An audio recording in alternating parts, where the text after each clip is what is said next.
이게 어떤 반격이라고 보통 얘기하잖아요. 어떤 일에 대해서 그 일을 뒤집으려고 하는 생각을 가지고 있는데 사람은 이렇게 저렇게 차질이 많습니다. 뒤집지 못하는 경우가 있고요. 뒤집다가 결국은 뜻을 이루지 못하는 경우도 참 많습니다. 하나님의 반전은 정확합니다. 하나님이 일하시면서 하나님이 그거를 뒤집어야 되겠다 생각하면 뒤집으시고요. 하나님이 구원해야 되겠다 생각하시면 구원합니다. 사무엘, 우리 성경에 보시면 사무엘하 15장에 보시면 반란 때문에 누가 도망갑니까? 이제 다윗이 기드론 시내를 이제 넘어서 맨발로 도망가고 이렇게 되는데, 그때 다윗이 자기 인생에 있어서 가장 치욕적인 때고요. 뭐 어디 가서 하소연도 못하는 그런 때입니다. 감람산으로 올라갈 때 그의 머리를 그가 가리고 맨발로 울며 가고 그와 함께 가는 모든 백성들도 각각 자기의 머리를 가리고 울며 올라갑니다. 어떤 사람이 다윗에게 알립니다. 압살롬과 함께 모반한 자들 가운데 아히도벨이 있나이다 하니 다윗이 이르되 여호와여 원하옵건대 아히도벨의 모략을 어리석게 하옵소서 하니라. 딱 한 가지 기도했습니다.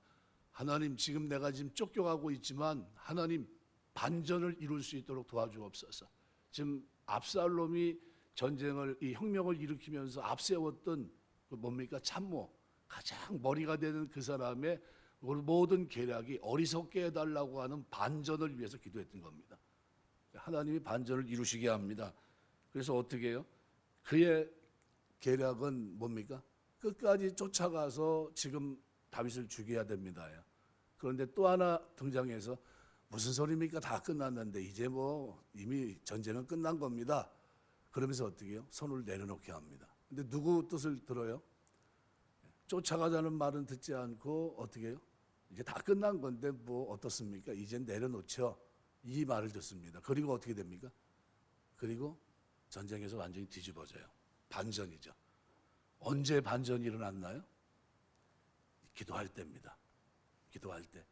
다윗이 하나님 앞에 다른 거 얘기할 거 환경은 어때요? 기댈 데가 하나도 없는데 그때 하나님 앞에 기도했던 겁니다. 하나님, 아히도벨이 가지고 있는 저 모략 계략이 그죠? 어리석게 해주옵소서. 어리석게. 그가 가지고 있는 계략이 그 뜻대로 되지 않게 하시고 하나님이 나를 도우셔서 반전을 이루게 해달라, 이 기도입니다. 오늘 본문의 에스더 우리가 기도하고 있는데 에스더는 어떻습니까? 이스라엘 백성은 어떻고요? 모르드게는 어떻습니까? 똑같아요. 반전입니다. 만일 하나님이 반전을 꾀하지 않았다면 일어날 수 있었을까요? 그런데 하나님이 일으키시는 반전은 기가 막힙니다. 딱 하루면 끝났어요. 하룻밤. 그날 저녁에 하나님께서 역사합니다. 그래서 6장 1절에 보면 그날 밤에 왕이 잠이 오지 아니하므로, 여기서부터 일이 시작됩니다. 밤밤중에 하나님께서 역사하세요. 그리고 그 앞에서 역대일기를 가져다 읽혔는데 놀랍게도 문을 지키던 두 넷이 빅다나와 데레스가 아수엘 왕을 암살하는 음모를 모르드게가 고발했는데 이게 언제 사건입니까? 5년 전의 사건이에요. 근데 왕이 이 일에 대해서 무슨 존귀와 간작을 모르드게에게 베풀었냐 이렇게 물어봅니다. 신하들이 대답하되 아무것도 한 게 없습니다. 그래? 그러면 그 사람을 내가 뭘 줘야 되겠는데, 그러면서 어떻게 해요? 밖에 누가 있느냐 이렇게 물어봅니다. 그런데 그때 누가 들어옵니까? 마침 하만이 모르드게를 장대 달았으면 좋겠다는 계획을 가지고 누굴 찾아옵니까? 왕에게 재가를 받으려고 옵니다. 마침 바깥에 누가 있었습니까? 하만이 왕궁 바깥 뜰에 있었습니다. 하만이 뜰에 서 있는데 왕이 들어오라 하니까 들어갑니다. 근데 하만이 들어가서 왕이 물어봐요. 내가 존귀하게 했으면 하는 사람이 있어야 됐는데 이 사람에 대해서 어떻게 해야 존귀해지겠느냐는 거죠. 그러니까 하만의 생각은 이미 어떻게 해요? 왕에게 로비할 거 다 로비했고 자기는 뭐 어떻게 됐든 간에 바사제국의 2인자니까요. 왕이 자기를 높이려고 하나 보다 착각을 일으킵니다. 그래서 사람을 존귀하게 하려면 왕께서 입으시는 왕복도, 타시는 말도, 머리에 쓰는 왕관도 가져다가 왕복과 말을 왕의 신하 중에 가장 존귀한 자의 손에 맡겨 왕이 존귀하게 하시기를 원하는 사람에게 옷을 입히고 말을 태워 성중 거리를 다니면서 그 앞에 반포에 이르기를 왕이 존귀하기를 원하는 사람에게는 이같이 할 것이라 하게 하소서 아니라 그랬습니다. 자기가 그렇게 될 줄 알고 했는데, 그런데 공교롭게도 누가요? 모르드게가 이 대우를 받습니다. 이거 뭡니까? 하나님이 5년 전의 사건을 끌어다가 반전을 이루십니다. 여러분, 우리 신앙생활 하면서 주 안에서 선한 일에 열심히 있는 친백성으로 사시길 주의 이름으로 축원합니다. 하나님은 그 백성들에게 완벽한 준비된 반전을 이루시는 분입니다. 한 번도 실패한 적이 없으시고요. 시작하면 끝을 맺습니다. 그래서 오늘 본문에 기록한 그대로 아수르 왕은 하만에게 마침내 명령을 합니다. 그리고 하만은 왕의 명령대로 그대로 행합니다. 그리고 나니까 정신이 번쩍 들어요. 그래서 12절 보니까 모르드게가 다시 대궐문으로 돌아오고 하만은 번뇌에 머리를 싸고 급히 집으로 돌아갔다 변합니다. 그리고 당한 일을 자기 아내와 친구에게 얘기하니까 그중 지혜로운 자와 그의 아내 세레스가 이렇게 말합니다. 과연 유다 사람 후손이면 모르드게 그 사람의 출처가 유다 사람이라고 한다면 그 앞에 굴욕을 당하기 시작했으니 분명 그를 이기지 못하고 분명 그 앞에 엎드러지리이다. 아직 그 말이 그치지 아니하고 왕이 내시드리러 하만을 데리고 에스더가 비푼 잔치에 빨리 나아가니라. 숨 돌릴 틈도 없고 어떤 계획을 짤 틈도 없이 반전을 완벽하게 이루시고요. 7장에서는 어떤 일이 벌어집니까? 둘째 날 잔치가 벌어집니다. 그리고 하만은 말 그대로 자기가 달아놓은 장대에 자기가 달려요. 하나님 어떤 분이십니까? 우리가 기도할 때 내 인생의 반전을 이루시는 분이에요. 어려울 때 기도하시길 주의 이름으로 축원합니다. 항상 기도하고 낭망치 말아야 된다고 하는 거를요, 귀가 못이 그냥 따갑게 듣고 다니셔야 됩니다. 우리 어렸을 때 부모님들이 늘 강조하는 얘기 있죠. 공부해라. 그죠? 아침에 일어나면 뭐 해라. 뭐 잤다 오면 뭐 해라. 아주 그냥 귀에 딱지가 않죠. 뭐 계속 잔소리처럼 들리지만 사실은 그게 어때요? 굉장히 중요한 얘기입니다. 왜 일상이 그게 이제 우리 내 삶을 어떻게 안정적으로 이끄니까요. 오늘 본문에서 저는 한 3가지 정도 이들 모습 속에서 우리가 비춰보면서 특별히 우리 인생에 우리가 기도할 때 아무런 대책도 없는 그때 반전을 이루신 하나님 언제 역사를 일으킵니까?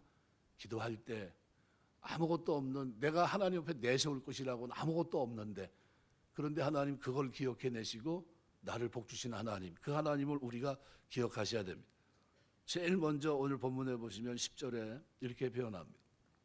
왕이 하만에게 이르되 너는 내 말대로 속히 왕복과 말을 가져다가 대궐문에 앉은 유다 사람 모르드게에게 행하되 내가 말한 것을 조금도 빠짐이 없이 하라. 하만이 여기까지 이르게 된 이유가 뭡니까? 하만은 아수르 왕의 질문을 할 때 생각 좀 하고서 끝까지 말을 들어보고 그 다음에 얘기를 했으면 이런 수치를 당하지 않았을지도 모릅니다. 그런데 왕이 존귀하게 하기를 원하는 자가 누구인지 묻지도 않고 그것이 자기련이 하는 짐작으로 무조건 높여야 한다는 식으로 그렇게 어떻게 해요? 말을 다 쏟아놓고 말았습니다. 그런데 바로 그러한 그의 대답에 따라 아수르 왕은 모르드게를 그대로 높이라는 명령을 내리고 맙니다. 여기서 우리는 대답의 중요성이 얼마나 중요한가 하는 것을 배우게 됩니다. 사람의 가장 큰 특징 중 하나는 말로써 의사소통을 한다는 겁니다. 잠언 13장 3절 보시면 입을 지키는 자는 그 생명을 보존하나 입술을 크게 벌리는 자에게는 멸망이 오느니라 이렇게 표현하고 있고요. 잠언 18장 13절에는 이렇게 말합니다. 사연을 듣기 전에 대답하는 자는 미련하여 욕을 당하느니라. 꼭 저 말씀에 꼭 누가요? 하만이 저기에 해당되는 사람이라고 생각이 됩니다.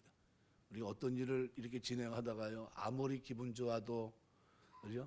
마음을 자제하고 일의 자초지종은 다 들어야 됩니다. 그죠? 여차여차해서 이렇게 된 거다 하는 이 얘기를 다 듣고 그런 다음에 움직이는 게 맞아요. 누구에게 줄 건지 뭔지 그래서 우리가 그 정확한 이것을 우리가 해야 되는데 그러지 못할 때가 참 많습니다. 잠언 21장 23절 보면 입과 혀를 지키는 자는 자기 영혼을 환난에서 보존하느니라. 만일 하만이 조금 더 인내하고 기다렸다면 이런 어려움은 그가 경험하지 않았을지도 모릅니다. 그런데 어떻게 해요? 사연을 듣기도 전에 대답하는 이런 불행함을 그가 가지고 있었고 이 급함이 그로 하여금 이런 수치를 그가 경험하게 합니다. 예수님은 이 땅에 오셔서 사역하시는 동안에 단 한 번이라도 성의 없이 질문을 던지거나 또는 허투루 답변하신 적이 없으십니다. 그러니까 말이 될 수 있으면 조심하는 게 좋습니다. 반드시 그 사람에게 필요한 대로 답변을 하셨고 전혀 무가치한 질문의 경우에는 아예 답변을 하지 않으셨어요. 가늠한 여인을 데리고 왔는데 어떻게 하셨습니까? 뭐 세상 방법으로 하지 않았고요. 그리고 가만히 침묵하고 계시다가 마지막에 한마디를 툭 던지십니다. 죄 없는 자가 먼저 돌로 치라 이렇게 얘기해요. 너희가 치러 온 거 아니냐는 거예요.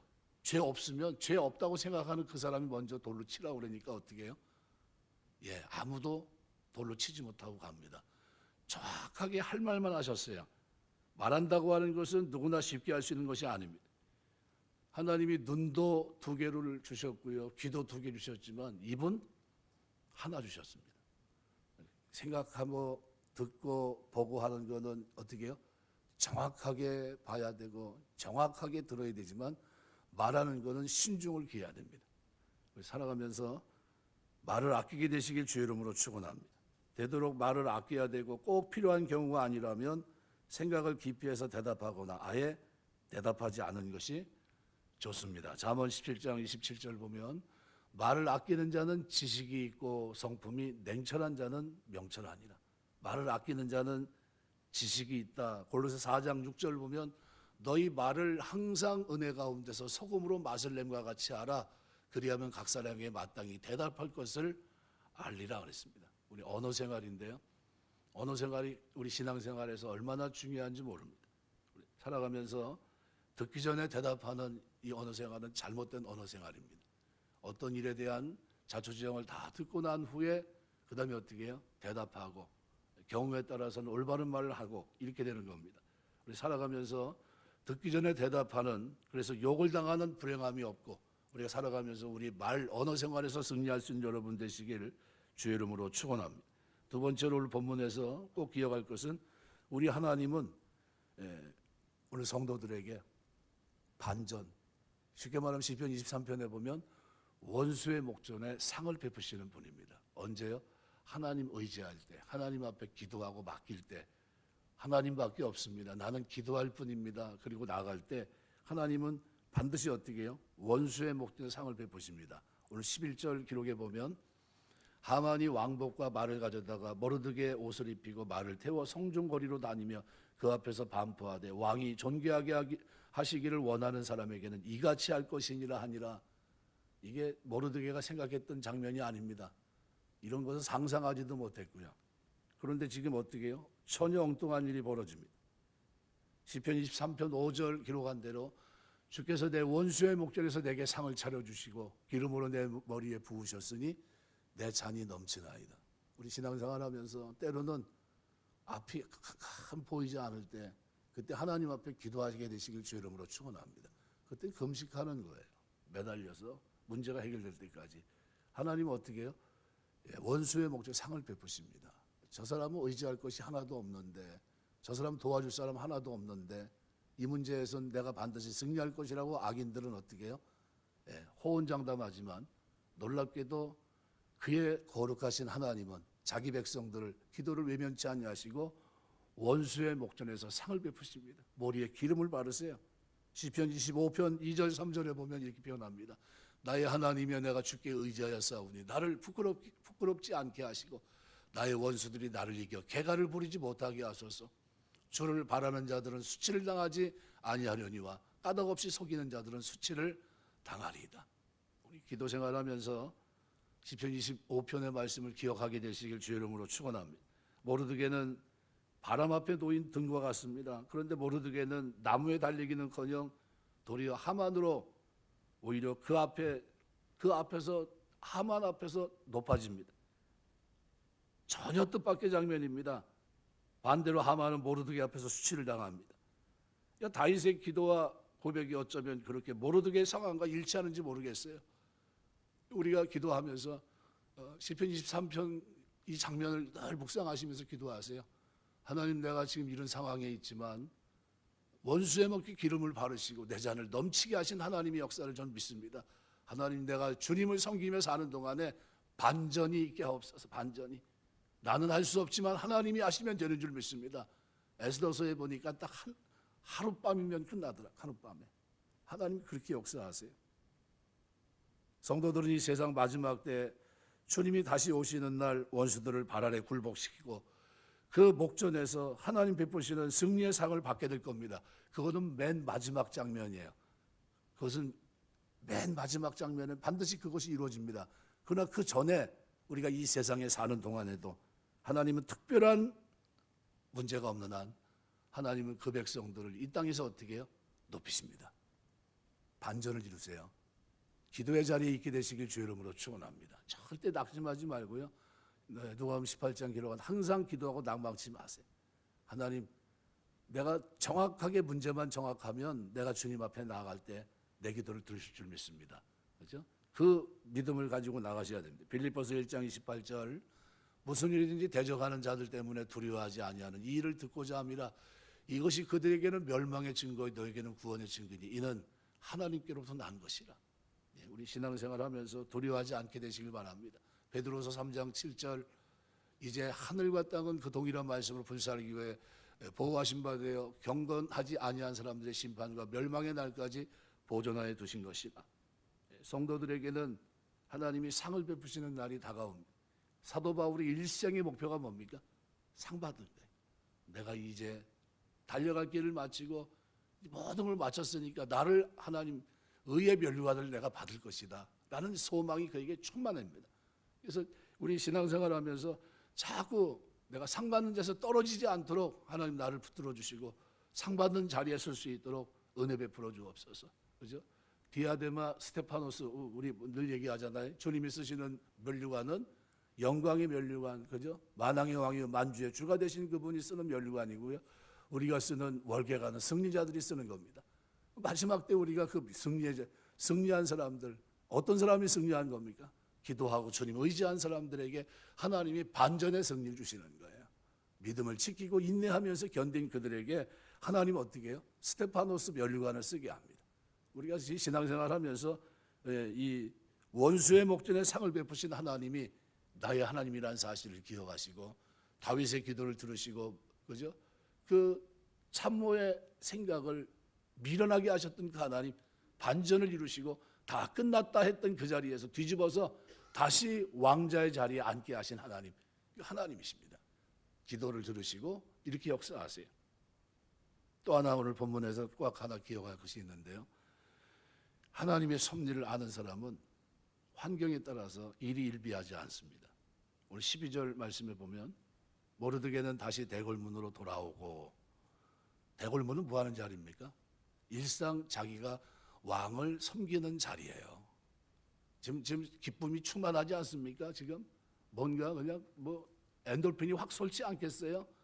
자기를 죽이려고 하고 원수 중에 원수가 지금 저런 상태에 있는데 생각만 해도 막 그냥 웃음이 그냥 누구 말대로 입이 귀에 걸리지 않았겠습니까? 그런데 그러지 않고요. 기복이 없어요. 대궐문으로 돌아왔습니다. 하만을 번뇌하며 머리를 쓰고 급히 집으로 돌아갔다 했습니다. 감정에 기복이 없다. 이게 뭐냐? 기분이 들뜰만한데 차분합니다. 이유가 뭡니까? 아직 이 문제가 해결되지 않았어요. 끝난 게 아닙니다. 모든 일의 배후에서 일하시는 하나님의 섭리를 아는 그런 믿음의 사람이었기 때문에 하나님이 일을 마치길까지, 그때까지는 어떻게 해요? 자리를 옮기지 않습니다. 하나님의 놀라운 섭리를 누리게 되자 모르드게는 원수의 목전에서 의인을 높이시는 것을 그가 알게 됩니다. 야, 이게 엘리야로 말하면 뭡니까? 손바닥만한 구름이 딱 보인 거예요. 가서 한번 기도하고 가서 봐라. 예, 손바닥만한 구름이 보이나이다. 그때까지 기도했거든요. 지금 뭡니까? 모르드게 인생에 지금 이 장면은 뭡니까? 손바닥만한 구름이 보여. 하나님의 섭리의 역사가 움직이는 게 보인 겁니다. 상상하지 못했던 일이 지금 눈앞에서 쫙 펼쳐진 거예요. 이거 이기겠구나, 하나님이 도와주시겠구나 하는 거를 어떻게 해요? 확신할 수 있는 장면을 하나님이 이미 시작하신 거예요. 착한 일을 시작하셨어요. 반전을. 그러니까 하만으로 인해서 유다인 멸절 조서가 반포되었을 때 옷을 찢고 대성통곡했지만 낙담하지 않은 이유는 하나님의 섭리를 믿었기 때문이에요. 하나님의 섭리를 아는 사람은 환경에 따라 일희일비하지 않습니다. 하나님의 섭리를 모르기 때문에 사람들은 자기의 불확실한 미래 때문에, 환경 때문에 일희일비합니다. 그냥 조금만 좋으면 그냥 입이 귀에 딱 걸리고, 조금만 좀 문제가 있으면 그냥 그냥 세상 문제는 자기가 다 안고 있는 것처럼 그냥 그러고 있어요. 그게 아니라 고요해야 됩니다. 고요. 하나님의 섭리가 있겠지, 엎드려야 됩니다. 그러면 욥 같으면 어떻게 됐을 것 같아요? 욥 같았으면 그랬으면 벌써 다 죽었을 거 아니에요? 자살하고. 그게 아니거든요. 우리 신앙생활 하면서 하나님의 섭리를 믿게 되시기 주의 이름으로 축원합니다. 성도를 향한 하나님의 섭리는요, 반드시 승리입니다. 구원이에요. 의로운 자를 높이시고 불의한 자를 낮추시고 행한 대로 갚으시는 하나님의 섭리를 믿게 되시길 주의 이름으로 축원합니다. 그러면 범사에 감사하게 되고요, 어떤 상황에서도 담대하고 자기 자신을 지킬 수 있는 믿음의 사람이 됩니다. 오늘 우리가 이 본문을 대하면서 바로 그 장면을 잊지 말아야 돼요. 다니엘서 3장에 보면 17절 18절에 왕이여 우리가 섬기는 하나님이 계시다면 우리를 맹렬히 타는 풀물 가운데서 능히 건져내시겠고 왕의 손에서도 건져내시리이다. 그렇게 하지 아니하실지라도 왕이여 우리가 왕의 신들을 섬기지도 아니하고 왕이 세우신 금 심상에게 절하지도 아니할 줄을 아옵소서. 어떤 신앙입니까? 하나님께 그 섭리의 모든 걸 맡겼어요. 어쩔 수 없지 않습니까? 내가 알지 못하는 거니까. 그러나 하나님이 뭐 하신다며? 우리가 섬기는 하나님이 뭐 하신다면요? 계시다면. 그러면 어떻게 해요? 우리를 맹렬히 타는 풀무 가운데서 능히 건져내시겠고 왕의 손에서도 건져내시리이다. 계신다는 게 뭡니까? 살아계시다면, 그 하나님이 살아계시다면 그 섭리를 믿는 거예요. 결코 이런 일은 일어나지 않을 거라는 겁니다. 그 백성을 하나님이 잃어버린다든가 실패한다든가, 그죠? 반전을 이루는 하나님의 능력을 누군 믿었습니까? 사드락, 메삭, 아벳네고, 다니엘은 믿었던 거예요. 하박국 3장 17절 18절에 이렇게 비록 무화과 나무가 무성하지 못하고 포도나무가 열매가 없고 감람나무에 소출이 없고 밭에 먹을 것이 없고 우리의 양이 없으 외양간에 소가 없을지라도 나는 여호와로 말미암아 즐거워하며 나의 구원의 하나님으로 말미암아 기뻐하리로다. 우리가 하나님의 섭리를 확신하면서 어떤 환경을 경험한다 할지라도 일희일비하지 않고 내 일상 속에 있으면서 그때도 내 일상 속에 역사하시며 반전을 이루시고 승리케 하시고 나를 구원하시리에 능하신 그 하나님을 여러분이 믿고 확신하며 누리게 되시길 주의 이름으로 축원합니다. 데살로니가전서 3장 3절 아무도 이 여러 환난 중에 흔들리지 않게 하려 함이라 우리가 이것을 위해 세움받은 줄을 너희가 친히 알리라. 오늘 본문을 쭉 대하시면서 우리가 꼭 한 가지 잊지 말아야 될 것이 있습니다. 하나님은 우리의 기도를 들으시고 반전이 어때요? 반드시 반전을 이루시는 분입니다. 나는 하지 못하지만 하나님은 하세요. 언제 하나님이 역사하십니까? 다윗도 기도할 때 역사하셨고요. 에스더와 이스라엘 백성과 모르드게가 금식하며 나아갈 때 하나님은 반전을 이루십니다. 우리 프로그램, 인간이 그렇게 프로그램을 짤 수 있을까요? 연극이라면 가능합니다. 연극이라면 그렇게 타이밍 기가 막힐 정도로 짤 수 있을까요? 예, 그렇게 못 짭니다. 누가 짠 겁니까? 기도할 때 하나님이 짜신 거예요. 섭리 가운데 인도하신 하나님이. 그럼 가만히 생각해 보세요. 그 하나님이 지금 우리를 부르셨어요. 죄에 대해서는 죽고 함께 부활에 참여한 자로 우리를 함께 일으켰습니다. 우리가 선한 일 열심히 있는 친백성이 이 땅에 살고 있어요. 어떻게 하실까요? 구원하기에 능하실까요? 못하실까요? 능하게 하시는 줄 믿습니다. 여러분이 기도할 때 하나님은 우리에게 반드시 어떻게 해요? 반전을 이루시는 거예요. 그래서 나는 부족하지만 나를 부르신 분이, 그죠? 부르시고 의롭다 하시고 영원롭게 하신 그 하나님이 오늘 우리를 반드시 세워주실 줄 믿습니다. 이 믿음을 가지고 우리가 주님 앞에 나아갈 때마다 하나님 반전을 이루신 하나님을 믿습니다. 원수의 목전에 상을 베푸시는 하나님을 믿습니다. 악인이 개가를 부리지 못하도록 나의 기도를 들으시고 응답하시는 하나님을 제가 믿습니다. 그리고 일상 속에 무릎 꿇고 엎드려 있으면 하나님이 어떻게 해요? 우리의 믿음을 보시고 우리의 연약함을 아신 하나님께서 건져내시고 일으켜주시고 구원하시고 하나님의 이름을 높일 수 있도록 찬송할 수 있도록 기적을 베풀어 주실 줄 믿습니다. 이 놀라운 은혜를 경험하는 축복이 오늘 저녁에 참여한 오늘 모든 성도들의 삶 속에 기도 생활 속에 있게 되시길 주의 이름으로 축원합니다. 기도하겠습니다.